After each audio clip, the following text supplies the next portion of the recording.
Good morning, friends and family. Welcome to the end of 2020. Finally. Ooh, what a year. It's almost over. This is what people would call New Year's Day. We wake up tomorrow and it'll be no longer 2020. I know there's a lot of folks that would say, good riddance. And so be it. I'm with you. I'd like to report on my status at the end of the year. So, to those who are personally interested in that, here goes. 2020 was the year I got diagnosed with pulmonary hypertension. Well, um, note the oxygen I finally got. Yeah, it was torture finding that out, but here's the gig. 10 people in a million get it, so it's not like it's a real common disease. It says hypertension, but it has nothing to do with blood pressure. Well, it does, but between the lungs and the heart, not the standard measurement. You can have it with or without high blood pressure. Very few people have it, so therefore, and it mimics a lot of diseases.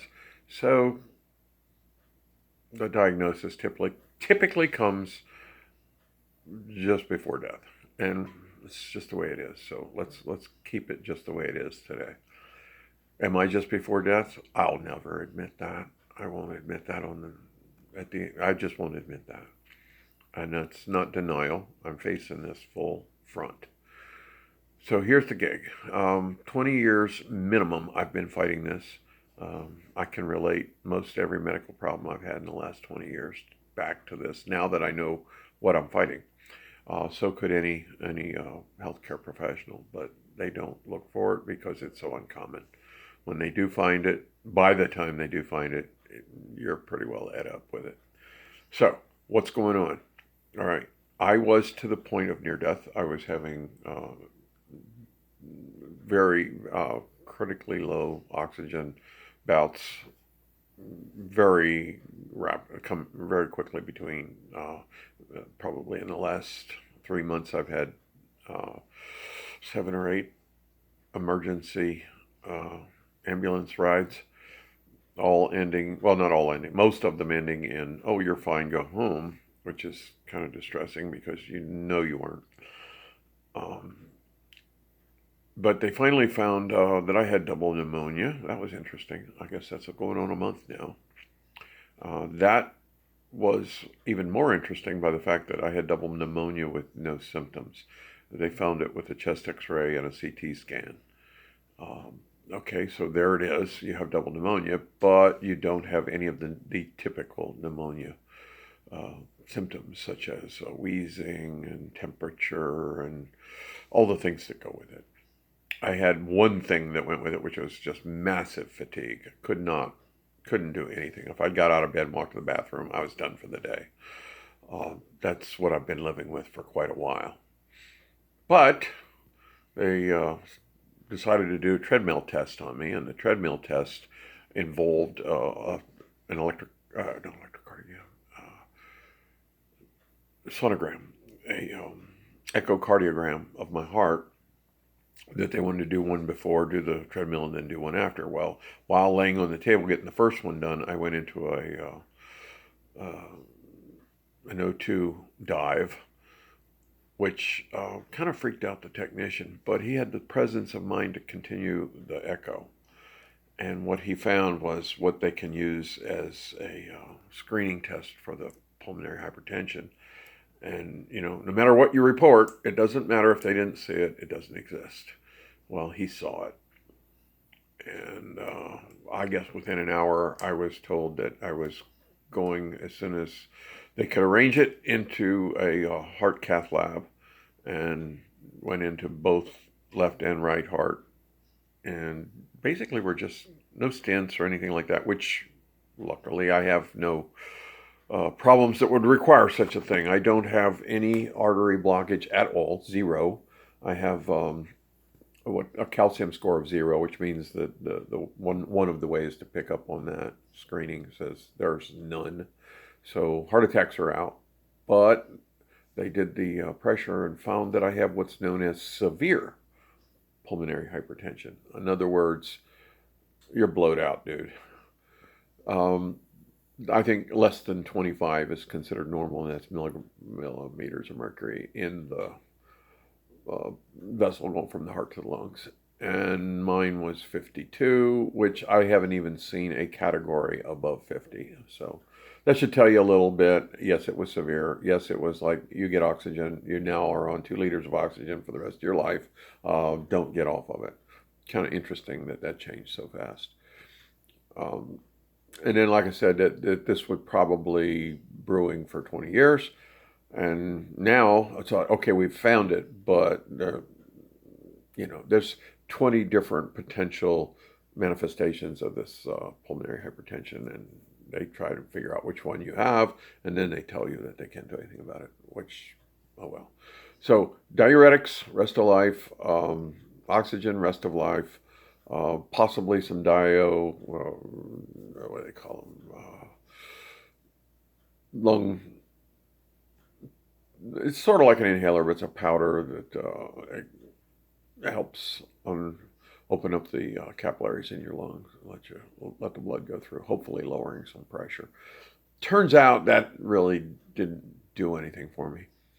But diuretics, and then monitoring liquid in, liquid out, and trying to maintain a level where you're not dehydrated, but if you get too hydrated, then your heart sac fills up with water, and that apparently was what was bringing me down. And effectively what you have there is, what I do have also is congestive heart failure. I also have COPD. None of these play well together. And then a host of other alphabet diseases that kind of go along with it. Oddly enough, once I got started on the water pills, the 2 different diuretics that are specific to this disease, my blood pressure dropped back into normal range, which is kind of cool. As I get dehydrated, I get migraine headaches. That's relevant. And now that I've learned just yesterday how to control dehydration within the scope of what I'm doing, gee gosh, woke up this morning, no migraine. How about that? Thank God. Okay, if I can control that, I'm happy. If I can control my weight, in other words, no massive, hello Peggy, good morning. No massive gains of water in any one day. If I can control that and chart everything, some control will bring stability to this situation, and hopefully that will bring on a longer and more productive life. I'm now able to walk pretty much anywhere on my property, which is huge. I'm able to do a little bit of work, play in the garden, get up and down in equipment, and kind of do some maintenance and what have you. So not a whole lot of bending over, but we'll get to that too. Been doing physical training. It's interesting to be able to go from being a prisoner of your bed and bathroom to being able to do cardio workouts. I thank God for a couple of people that helped me get to that point very efficiently. And of course, there's a host of other healthcare workers that really just don't know, and they end up giving you, let's call it good information, but not for this disease, and it kind of messes you up. So basically, some of the medications are crazy expensive. I mean, stupid, no way expensive. We're working on what we're going to have to do about that, because that would just basically bring us down. But we'll figure a way through that. No salt. I mean, just like none. And I've actually been on a low salt diet for quite a while. So just tuning that up and making it even lower, hello, will be not that big of a problem. I'm okay with that. And then, of course, making sure that the water is all measured in and out, which helps. And checking weight, making sure you don't gain a bunch. It's all about stability. and my life, quality of life has gone from deathbed to not terrible in a matter of, well, I guess I've been a month since diagnosis, but the reality is I didn't get good input until, I guess, the last few days. So now I have completely re-evaluated how I'm going to do my own care, because nobody else will do what I'm about to do, which is all that measuring and monitoring and controlling of water. It'll add time on my life, and it'll add quality of life. So I'm just going to do it. That's, there it is. Um, as far as ability to drive and all that, I have oxygen. I have two different kinds of bottles and a concentrator, and basically those supplies are effortless. Just call and they come. No problem there. That's a blessing. That's truly a blessing to me right now. So I can now I'm able to walk all the way around my house, and I'm able to hook up a bottle and drag it around the yard if I feel like it. That's kind of really, truly a good thing. As far as life expectancy, that's a really hard one to tell. If I kept on the way I was, I can't imagine living more than a month. If I go the way I am now, it drastically improves. Estimates that I've heard um, range anywhere from 1 year to as high as 5 years. It just depends on the disease progression. I guess you get to know that as you get into it further. But the first statement on any write-up about this disease in the first sentence just says this is a fatal disease. So it's over for now until more work is done, and you're always hoping for a miracle cure. Will that happen? I have no idea. Will I fight this thing? Any of those that know me know I will. Give me the information, show me what's done, and let me see results. I'll drive this thing as far as I possibly can. I've done that with most everything all my life, and some people just don't get it. That's just the way I am. That's the way I'm built. It's what I'm gonna do. It doesn't require any excess input other than the knowledge to do it. So yeah, I'm doing it. Okay, here's the gig. To my relatives, my close blood relatives, this is a must know. This may have, and again I say may have because I can't prove this, may have started with what I have in as a congenital heart disease. I have what's known as a bicuspid aortal valve. That means that typically the last valve in your heart going out to the aorta is a 3-lobe tricuspid valve, and built to operate for life. When born, 2 of my lobes were stuck together. So for my entire life, I've had what's called a bicuspid valve. And of course, that limits blood flow somewhat, not drastically, but somewhat. It also allows for what's called a heart murmur, or regurgitation of blood back into that, which I've had all my life. And just recently, in the last couple of years, did I even know I had this thing, because without an echocardiogram, you don't see it, and they have to be looking for it. So it's congenital, it is genetic, and that means that any sibling of the same parents, which I have 3, has exactly a 50% chance of having that valve disorder, and very possibly don't even know it, unless you've had an echo and were told, and then you would know. So, to my siblings, it is in your interest to go to a cardiologist and ask for an echo and tell them that your brother has a bicuspid valve. They will determine if you have one. Again, it's 50-50. This also means that of our parents, one of them had it. It's just, there it is. It's just the way it lies. Whether we ever knew that or not, or whether they ever knew that or not, doesn't really enter into it. One of them had it. What does this mean to my children? That means that 1/4 of my children will have it. I have 3 children, so each one of them has a 25% chance of having it, and I recommend to the 3 of you find in your next doctor visit, it's probably not critical at your age, in your next doctor visit, mention that your dad had a bicuspid valve. They will arrange a visit with a cardiologist and probably do an echo on you. If you don't have it, you don't have it. If you do have it, it probably won't affect you until you're 50. At that point, you're going to have some things to consider. So if you do it as you see fit, each one of you, the 6 of you, do as you see fit.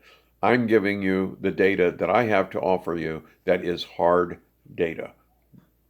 I'm not saying that any one of you have anything. I'm saying that every one of you has a specific probability of having it. That's, again, totally up to you once I give you that information. I would feel comfortable if all 6 of you went and got an echo and we determined who had what. That would be nice to know. Because if you have it, the same thing with your children, 25% chance. It's not even statistics, it's just a fact.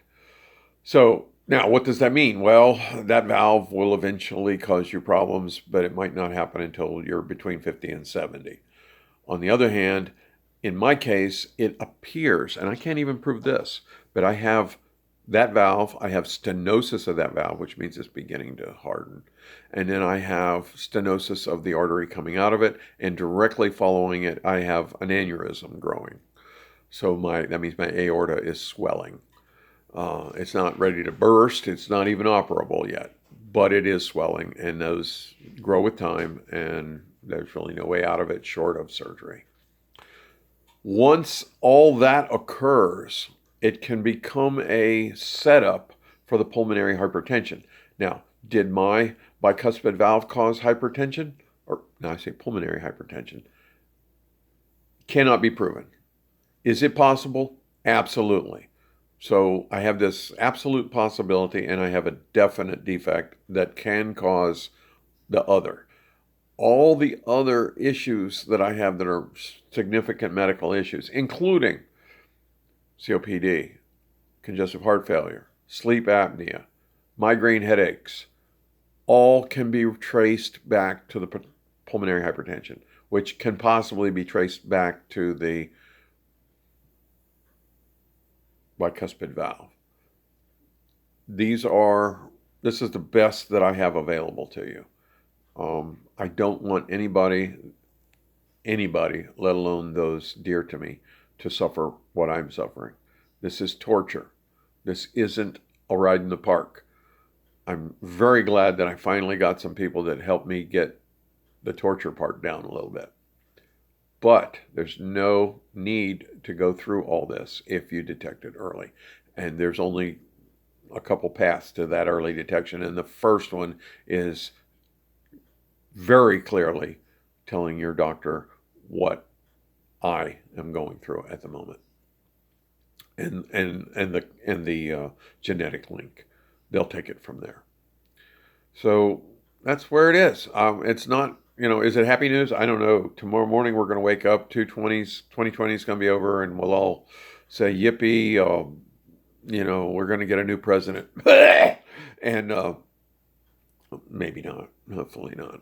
Probably not. Whatever. I can't wait for the rest of that fight. That man, Trump, is my hero, and you guys all know it. So, like it or not, I'm in for Trump. Now, and totally happy to say that to anybody that is willing or not willing to listen. Maybe we'll all wake up on January 1st, and it'll be like Groundhog's Year, and we'll say, oh, you got to start over. 2020, didn't work out. We got to do it over again until we get it right. Well, that would take a while. Anyway, I don't think that's going to happen, but it's just an interesting rack sort of a thought, right? You bet. All right, ladies and gentlemen, this has already gone long. Know that I love you. And any questions, please ask. Any friends that are going through anything close to this, let them watch this and see if it matches. Like I said, this is 10 people in a million. But I don't want any of you guys going through it, that's for sure. Maybe I won the lottery on it. Can you lose the lottery by not buying a ticket and they take 10 million from you? Crazy thought. That's a 2020 thought. We're not going there. So God bless you. Happy New Year. Seek the Lord. Listen to his voice. Listen for his voice. He'll talk to you. And Rax out.